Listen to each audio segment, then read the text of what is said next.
প্রথম education. What have they done with education?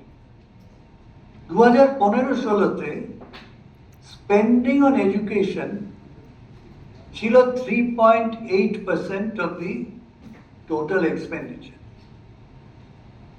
2015-16-তে 3.8%।